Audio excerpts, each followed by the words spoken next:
मैं गर्व से कहता हूं कि मैं ब्राह्मण हूं। मैं वो दधीच हूं जो विश्व कल्याण के लिए अपनी हड्डियां दान करने से पहले 2 बार नहीं सोचता।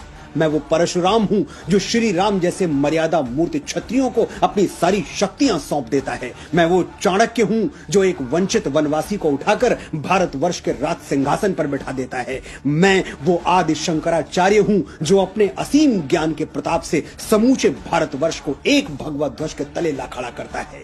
मैं रामकृष्ण परमहंस हूं जिसकी शरण में आने वाला स्वामी विवेकानंद हो जाता है। मैं समर्थ स्वामी रामदास हूं जो छत्रपति शिवाजी महाराज जैसा शिष्य देके इस धरा को धन्य कर देता है। मैं पेशवा बाजीराव बलाड़ हूं जो एक राजपूत राजा के स्वाभिमान के लिए थाली में सजा हुआ भोजन छोड़कर रणभूमि की ओर चल पड़ता है। मैं मंगल पांडे हूं जो स्वाधीनता के मस्तक पर तिलक बनकर जगमगाता है। मैं राजगुरु हूं, मैं तात्या टोपे हूं, रामप्रसाद बिस्मिल हूं, परमवीर कैप्टन मनोज पांडे हूं, मैं चंद्रशेखर तिवारी आजाद हूं। मैंने अपने रक्त से इस वीर प्रसूता धरती का अभिषेक किया है, इसलिए बच्चे बच्चे को जबानी याद हूं। मैं वीर सावरकर हूं जो अंडमान की सेलुलर जेल में 2 कटोरा पानी पी के स्वाधीनता के स्वप्न को जीवित रखता है। मैं बाल गंगाधर तिलक हूं जो भारतवर्ष को एक बार फिर अपनी संस्कृति पर गर्व करना सिखाता है। मैं दयानंद सरस्वती हूं जो अंग्रेजों के पथभ्रष्ट किए हुए भारत को संदेश देता है,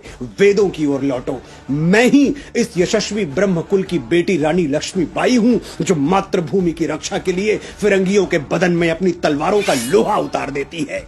हम ब्राह्मण हैं, जन्मजात तपस्वी हैं, साधक हैं।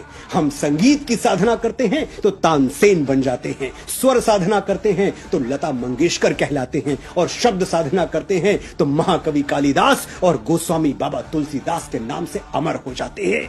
आर्यभट्ट, वाराहमिहिर, श्रीनिवास रामानुजम, वेंकटरमन, रामकृष्णन, हजारों लाखों यशस्वी ब्राह्मणों के नाम हमारे ब्रह्म पटल पर स्वर्णाक्षरों में अंकित हैं। मैं कितनी भी कोशिश कर लूं ये किस्सा रह जाएगा आधा। किस किस के मैं नाम गिनाऊं, सांसें कम है लोग से ज्यादा।